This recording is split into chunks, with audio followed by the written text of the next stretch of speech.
안녕하세요. 새 비디오에 오신 것을 환영합니다. 역사를 통틀어 사람들은 모든 종류의 술을 양조하고 즐겼지만 금지해야 했던 위험한 혼합물도 있었습니다. 현재 안전하지 않은 것으로 간주되는 고대 양조주부터 강력한 효과로 인해 시장에서 제거된 현대 혼합 음료에 이르기까지 오늘은 너무 위험했던 금지된 음료 20가지를 소개해드리겠습니다. 이 채널이 처음이신가요? 구독과 좋아요, 알림 설정 부탁드리겠습니다. 20. 사사프라스는 북아메리카와 동아시아가 원산지인 나무로 이전에는 전통의학에서 사용되었습니다. 그러나 사사프라스의 진정한 형태는 미국 FDA에 의해 금지되었습니다. 이것은 사프롤이라는 성분이 포함되어 있기 때문이며 그 물질은 정확히 건강에 좋지 않습니다. 실제로 FDA는 이를 발암성 물질로 분류했습니다. 따라서 사프롤을 더 많이 섭취하고 오래 섭취할수록 암에 걸릴 위험이 커집니다. 그리고 그것만으로는 충분하지 않다는 듯이 그것은 엑스터시를 만드는 데 사용됩니다. 일부 과학자들은 사사프라스의 뿌리와 껍질이 암을 일으키고 간을 손상시킨다고 믿고 있습니다. 성인이 5ml만 섭취하면 치명적일 수 있습니다. 그리고 그것만으로는 충분하지 않다는 듯이 구토, 고혈압, 환각, 발한, 안면 홍조와 같은 사사프라스의 부작용을 경험할 수도 있습니다. 따라서 사사프라스 차는 피하는 것이 좋습니다. 19. 자, 이제 생우유에 대해 이야기해봅시다. 왜 누군가가 우유를 금지할까요? 당신이 생각하는 것을 들었을까요? 글쎄요, 그것은 모두 건강 위험에 관한 것입니다. 생우유는 캐나다 전역에서 금지되어 있습니다. 그 이유는 생우유가 저온 살균되지 않기 때문에 해로운 박테리아를 죽이기 위해 가열하지 않기 때문입니다. 그리고 그것은 특히 어린이, 임산부, 노인 및 면역 체계가 약한 사람들과 같은 사람들에게 문제를 일으킬 수 있습니다. 이 그룹은 식중독의 위험이 더 높으며 생우유의 위험은 심각하여 식품 매개 질병의 모든 종류의 불쾌한 증상을 유발합니다. 금지령에도 불구하고 일부 사람들은 여전히 생우유를 얻으려고 시도하는데, 예를 들어 미국과 국경을 접하고 있는 주들에서 생우유를 구입하려고 하는데 그곳에서는 그것이 합법입니다. 18.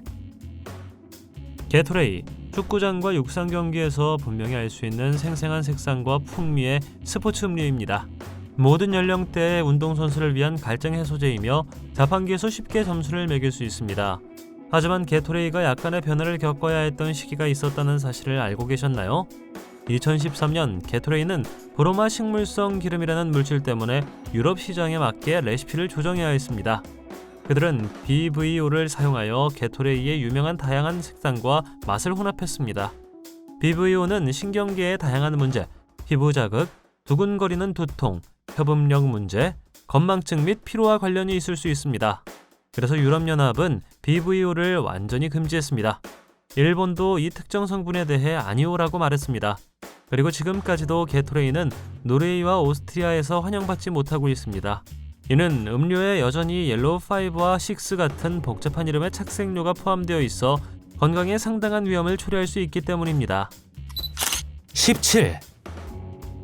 레드불과 같은 에너지 드링크는 안정성에 대한 우려로 인해 정밀 조사를 받고 있습니다. 이는 카페인 함량이 높고 타우린이라는 성분이 존재하기 때문입니다. 폴란드, 프랑스, 네덜란드를 포함한 일부 국가에서는 특정 유형의 레드불이 18세 이상의 개인에게 금지되거나 제한됩니다. 이러한 음료에 함유된 엄청난 양의 카페인과 종종 젊은 소비자를 대상으로 판매한다는 사실이 문제입니다. 최근 연구에 따르면 할인점에서 판매되는 일부 에너지 음료에는 커피 6에서 8잔의 카페인이 포함되어 있습니다. 이러한 과도한 카페인 함량은 심장에 악영향을 미치고 불안감을 증가시키며 수면 문제 및 탈수를 유발할 수 있습니다. 또한 이러한 음료에서 발견되는 자연 발생 아미노산인 타우린에 대한 우려도 있습니다. 타우린은 소량만 섭취해도 안전하다고 여겨지지만 어린이의 성장과 신진대사에 영향을 미칠 수 있다고 우려하는 사람도 있습니다. 프랑스는 심지어 레드불이 포뮬러에 타우린을 함유한 것을 12년 동안 금지하는 극단적인 조치를 취하기도 했습니다. 16. 규제되지 않은 홈메이드 알코올 슬러시를 온라인으로 주문하는 것은 확실히 위험한 선택입니다. 과거에 뉴욕이 프로스트를 금지하기 전에는 인스타그램의 배달 서비스를 통해 이러한 매력적이고 다채로운 음료를 주문할 수 있었습니다. 가격은 각각 $10이며 블루 하와이안과 드래곤베리 콜라다와 같은 맛으로 제공되었습니다. 그러나 프로스티가 코데인 및 기타 금지 물질과 같은 물질과 혼합되어 있다는 소문이 돌았습니다. 심지어 사람들이 술을 마신 후 극도로 취해 환각을 경험했다는 보도도 있습니다. 실제로 프로스티에는 소량의 알코올이 함유되어 있었지만 주로 많은 양의 설탕으로 채워져 있었습니다. 이상한 것은 이것의 배후에 있는 사람들이 그들의 고객들이 합법적인 음주 연령에 도달했는지에 대해 신경 쓰지 않는 것처럼 보였다는 것입니다. 프루스티를 둘러싼 악명은 결국 너무 빨리 커져 당국의 잠재적 개입에 대한 추측 속에서 운영을 중단했습니다. 15. 봄맥은 샴페인 맛이 나는 청량 음료로 1960년대 닥터페퍼가 만들었습니다. 사람들은 정말로 그것을 즐겼습니다. 그들이 그 안에 실제로 무엇이 들어있는지 발견하기 전까지는 말이죠. 시클라메이트는 일반 설탕보다 약 30에서 50배 더 달콤한 인공 감미료입니다. 맛을 향상시키기 위해 다른 인공 감미료, 특히 사카린과 결합하는 경우가 많습니다. 시클라메이트는 다른 감미료에 비해 비싸지 않으며 가열에도 안정적으로 유지됩니다. 그러나 일부 국가에서는 안전 문제로 인해 금지했습니다. 영국에서는 1960년대 후반에 금지되었죠. 그러나 1996년 유럽연합은 재고하기로 결정하고 다시 사용해도 괜찮다고 말했습니다. 그래서 유럽에서는 다시 감미료 영역으로 돌아왔죠. 필리핀에서도 처음에는 금지되었지만 2013년 필리핀 FDA는 음주로 승인했습니다. 그러나 미국과 한국에서는 이를 금지했고 감미료인 시클라메이트에 대해 주의를 권고하고 있습니다. 14. 2016년 초강력 럼주인 바카디 151의 갑작스러운 실종은 많은 의문과 미스터리를 불러일으켰습니다. 바카디는 한마디의 설명도 없이 이 독한 음료를 조용히 선반에서 꺼냈습니다. 왜 그렇게 주목할 만한지 궁금하다면 이름의 151이 무려 75.5%의 알코올 도수를 나타낸다는 것을 알아야 합니다. 이는 일반적으로 바카디 한 병에 들어있는 알코올 함량의 거의 2배이며 이미 꽤 무겁습니다. 바카디 151을 더욱 신비롭게 만드는 것은 불타는 접시나 다른 음료에 사용하지 말라고 경고하는 라벨이었습니다. 바카디는 가연성이기 때문에 병뚜껑에 금속 화염 방지기를 배치하여 예방 조치를 취했지만 여전히 소송이 이어졌습니다. 13. 몬스터 에너지 드링크가 없는 세상을 사는 것은 이상할 것입니다. 특히 당신이 미국에 살고 있다면 그들은 정말 격렬하게 인기가 있습니다. 그러나 유럽연합의 일부 국가에서 특정 몬스터 에너지 음료를 제한하거나 금지했다는 사실을 알고 계셨나요? 그들은 슈퍼크레아틴의 사용이 유럽연합에서 허용되지 않는다고 말했습니다. 그러나 몬스터는 아미노산인 아르기닌이 근육 성장에 좋다고 주장했지만 실제로는 음료에 극소량만 함유되어 있었습니다. 다른 권위자들은 이에 동의하지 않았습니다. 따라서 몬스터 에너지 음료가 엄청난 인기를 누리고 있는 국가에서도 세계 다른 지역에서는 상당한 문제를 일으킬 수 있습니다. 12. 뉴욕의 여름에는 모두가 이야기하는 시원한 음료가 있지만 문제는 실제로 불법이라는 것입니다. 도시의 공공해변 중 한 곳에서 하루를 보낸 적이 있다면 아마도 호두까기 인형을 아는 사람들을 위한 비밀 소환장 같습니다. 약 $10만 내면 호두까기 인형 상인에게 다가가 독한 술, 주스 및 기타 신비한 것들의 달콤한 혼합물을 얻을 수 있습니다. 이 음료는 모든 모양과 크기로 제공됩니다. 일부는 초강력 슬러시처럼 얼어있고 다른 일부는 알코올의 장난꾸러기 킥과 함께 과일 펀치와 비슷합니다. 그들 모두의 공통점은 모두 꽤 강하다는 것입니다. 호두까기 인형은 일반적으로 집에서 만들며 각 공급업체에는 자체 비밀 레시피가 있습니다. 그러나 문제는 면허 없이 호두까기 인형을 판매하는 것이 실제로 뉴욕 법에 따라 불법이라는 것입니다. 때때로 경찰은 이 은밀한 음료 시장을 단속하려고 시도하기도 합니다. 2010년 알 샤프턴과 같은 저명한 지도자들이 이 음료에 대해 걱정하기 시작했습니다. 그들은 호두까기 인형 음료가 규제되지 않는 것을 좋아하지 않았고 사람들, 특히 아이들의 건강에 대해 우려했습니다. 그들은 2011년에 호두까기 인형법을 고안했습니다. 이 법은 미성년자에게 술을 팔다가 적발되면 이발소의 면허를 박탈할 수 있다고 명시했습니다. 11. 알코올 도수가 95.5%로 터무니없이 높은 음료를 상상할 수 있습니까? 네, 잘 들었습니다. 이 음료는 스피리투스 렉티피코 완이라고 불리며 공식적으로 세계에서 가장 강한 술로 간주되는 폴란드 음료입니다. 주로 자신만의 맛이 나는 보드카를 만들고 싶은 사람들이 사용하죠. 이 음료는 알코올 함량이 매우 높은 것으로 알려져 있으며 너무 강력하여 일반적으로 똑바로 마시고 싶지는 않습니다. 불행히도 호주에 사는 한 10대 소년에 대한 비극적인 이야기도 있는데 그녀는 술에 대한 경험이 별로 없었고 슬프게도 술이 얼마나 위험한지 몰랐다고 합니다. 10대 소녀의 가족은 결국 호주의 주요 주류 판매점에서 이 음료를 없애기 위해 할 수 있는 모든 것을 했고 여전히 일부 작은 상점에서만 구할 수 있습니다. 이 음료의 원산지인 폴란드에서는 여러 상점에서 찾을 수 있습니다. 어떤 사람들은 집에서 만든 음료와 리큐어의 맛을 내기 위해 그것을 사용합니다. 그러나 너무 많이 마시면 알코올 중독으로 이어질 수 있기 때문에 위험한 음료입니다. 10. 일리노이주 시카고에 본사를 둔 회사인 퓨전 프로젝트는 포로코로 알려진 일련의 음료를 만드는 일에 담당했습니다. 포로코의 원래 레시피에는 실제로 많은 카페인이 포함되어 있었습니다. 무해하게 들릴지 모르겠지만 알코올과 카페인의 혼합에 대한 우려가 꽤 많았고 사람들은 이 음료가 특히 젊은이들에게 매력적일 것이라고 말했습니다. 모든 우려가 여러 주에서 음료를 금지했기 때문에 퓨전 프로젝트는 포로코 제품의 일부 변경을 가하기로 결정했습니다. 2010년 12월에는 음료의 성분에서 카페인, 타우린, 과라나를 제거했습니다. 이것은 포로코가 더 이상 에너지 드링크라고 부르는 것이 아니라는 것을 의미했습니다. 많은 사람들이 우려하는 이유는 알코올과 카페인의 조합이 상당히 위험할 수 있기 때문입니다. 카페인은 각성제의 일종이므로 알코올의 영향을 가릴 수 있습니다. 그러면 사람들은 몸에 좋은 것보다 더 많이 마실 수 있으며 이는 알코올 중독, 판단력 장애 및 사고 위험을 높일 수 있습니다. 많은 사람들이 포로코를 사랑했고 구하기 어려웠기 때문에 사람들이 훨씬 더 높은 가격에 팔았던 암시장도 등장했습니다. 9. 베스투를란드의 슈테자르 양조장에서 생산한 악명 높은 고래 맥주는 일반 대중에게 공개되기도 전에 금지되었습니다. 이 금지는 양조 과정에서 고래 고기를 사용했기 때문에 발생했는데 이는 엄격한 식품 규정에 준수하지 않았습니다. 공중보건당국은 우리 식품에 무엇이 들어가는지에 대해 매우 엄격합니다. 모든 제품은 식품법을 준수해야 하며 공인된 공급업체에서 공급받아야 합니다. 고래고기와 관련된 회사인 흐발루르는 고래고기를 식용으로 사용할 수 있는 적절한 면허가 없었습니다. 이제 양조장이 고래고기를 사용하는 것이 합법인지 확인했어야 한다고 생각할 수 있지만 그들의 대답은 고래고기는 한겨울 축제 기간 동안 먹으며 상점에서도 구입할 수 있다는 것이었습니다. 그들에 따르면 그것은 맥주 양조를 위한 훌륭한 재료였습니다. 양조업자가 맥주의 모든 종류의 특이한 물건을 추가하는 것도 드문 일이 아닙니다. 도넛이나 달가루를 생각해 보십시오. 스테드 야르 양조장은 알코올 도수가 5.2%이고 고래고기가 가미된 이 맥주가 단백질 함량이 높고 지방 함량이 낮아 실제로 더 건강에 좋다고 주장했습니다. 그들의 웹사이트에서 그들은 심지어 그들의 맥주를 마시면 당신이 진짜 바이킹이 될 것이라고 말했습니다. 8. 미국에서 잘 알려진 에너지 드링크인 뱅 에너지가 법적 문제에 직면했습니다.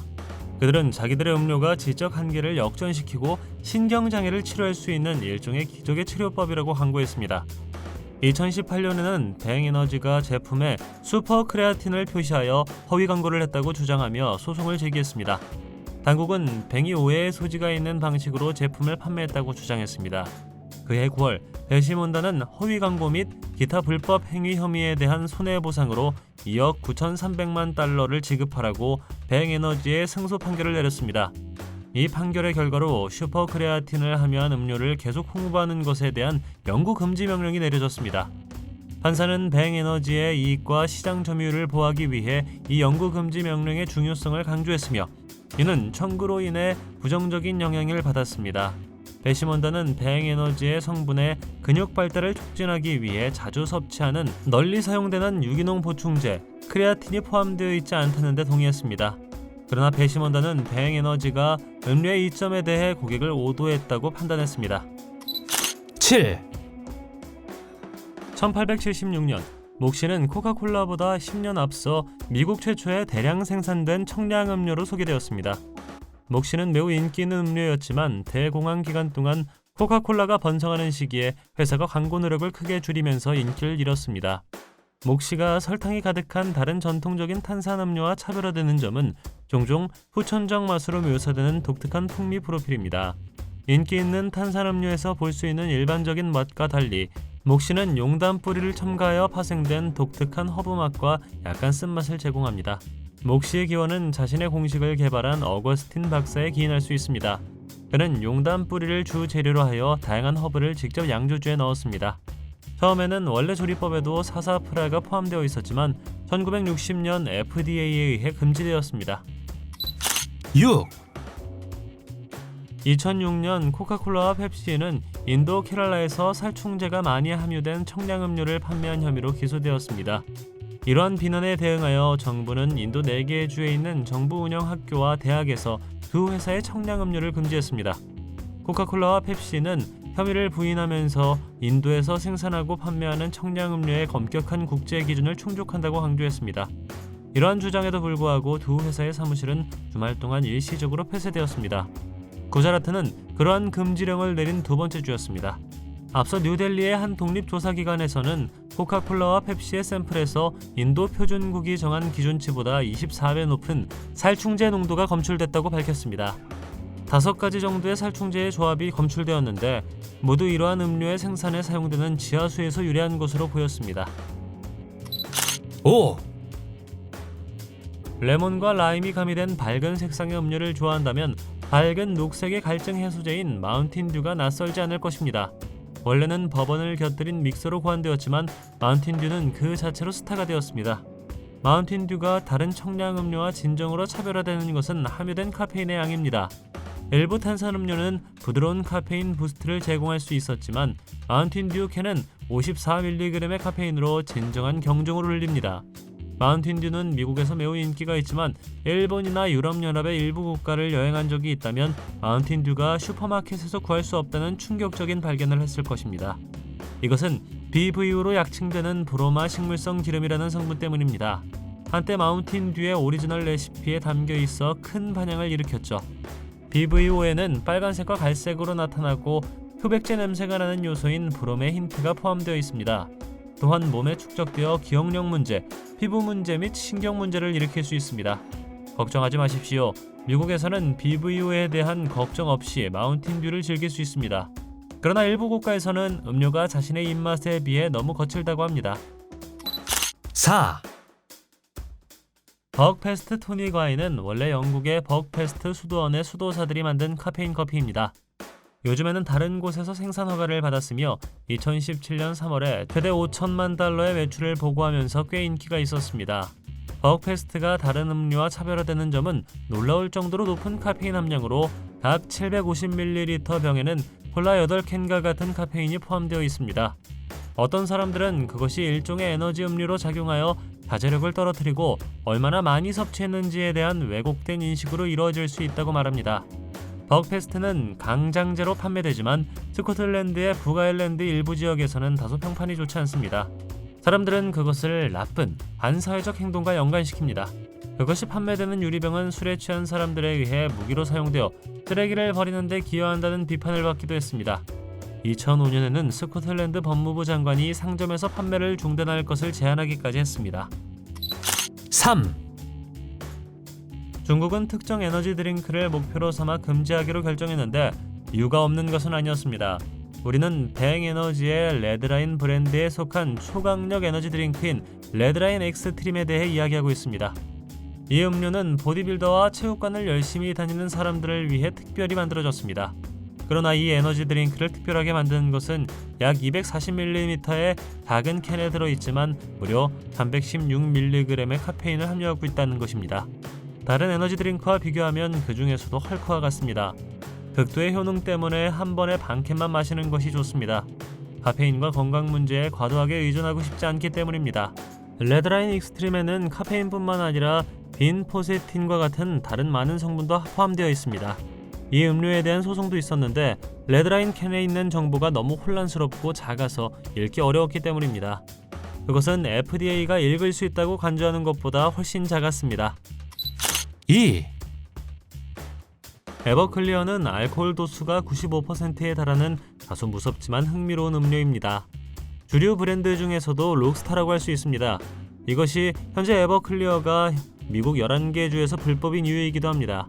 에버클리어 그레인 알코올은 1950년부터 사용되어 왔으며 사람들에게 꽤 많은 야생 추억을 선사했습니다. 알코올 도수가 75.5%인 151 프루프와 알코올 도수가 95%인 초강력 190 프루프의 두 가지 맛이 있습니다. 비교를 위해 보드카와 럼과 같은 일반 증류주는 에버클리어 음료의 강도의 절반 미만입니다. 네, 꽤 강력한 것들이죠. 흥미로운 점은 에버클리어가 매우 투명하고 실제로 거의 아무것도 아닌 것처럼 맛과 냄새가 난다는 것입니다. 특히 사람들이 음료에 혼합하면 실제로 얼마나 섭취하고 있는지 깨닫지 못할 수 있기 때문에 매우 위험합니다. 이것을 마시는 것은 알코올 중독 및 더 나쁜 위험과 함께 심각하게 위험할 수 있습니다. 따라서 시도를 고려하고 있다면 매우 신중하고 책임감 있게 행동하십시오. 1. 압생트는 실제로 아니스 향이 가미된 술이며 아르테미시아 압생티움이라는 미친 이름을 가졌습니다. 브랜드 숙으로도 알려진 것을 포함하여 다양한 식물로 만들어집니다. 쑥잎이 엽록소에서 녹색을 띱니다. 과거에는 특정 화학 물질로 인해 경련과 환각을 일으킨다고 생각되었습니다. 쑥의 구성 성분인 투조는 과다 복용 시 발작을 일으킬 수 있기 때문에 우려를 불러일으켰습니다. 압생트에 대한 흥미로운 점은 19세기에 압생트의 일부 저렴한 버전이 매우 위험한 독성 물질이 포함된 위조품이었다는 것입니다. 이것이 바로 압생트가 나쁜 평판을 얻은 이유이기도 합니다. 어떤 사람들은 그것이 일종의 리큐어라고 잘못 생각하지만 실제로는 증류주에 더 가깝습니다. 또한 설탕이 첨가되어 있지 않아 다른 과일 음료만큼 달지는 않지만 추가 단맛 없이 알아볼 수 있는 아니스 맛이 있습니다. 1900년대 초 압생트는 프랑스, 스위스, 미국을 포함한 여러 국가에서 금지되었습니다. 이것은 주로 사람들이 그 음료가 모든 종류의 위험한 행동으로 이어진다고 믿었기 때문입니다. 그들은 압생트가 젊은이들을 타락시키고 부도덕한 행동을 조장하며 심지어 폭력적인 행동을 부추긴다고 생각했습니다. 압생트를 흥미롭게 만드는 또 다른 사실은 일반적으로 55%에서 75% 사이의 높은 알코올 함량을 가지고 있다는 것입니다. 이는 보통 약 40%인 일반 위스키보다 몇 배나 강합니다. 따라서 압생트를 맛볼 기회가 있다면 약간의 야생의 역사가 있음을 기억하고 적당히 마셔야 합니다. 당신이 가장 좋아하는 음료는 무엇입니까? 댓글로 알려주세요. 동영상이 마음에 들면 좋아요 부탁드리겠습니다. 저희가 만든 더 많은 동영상을 보고 싶으시다면 화면에서 하나를 클릭하거나 채널을 살펴보세요. 시청해주셔서 감사드리며 다음에 뵙겠습니다.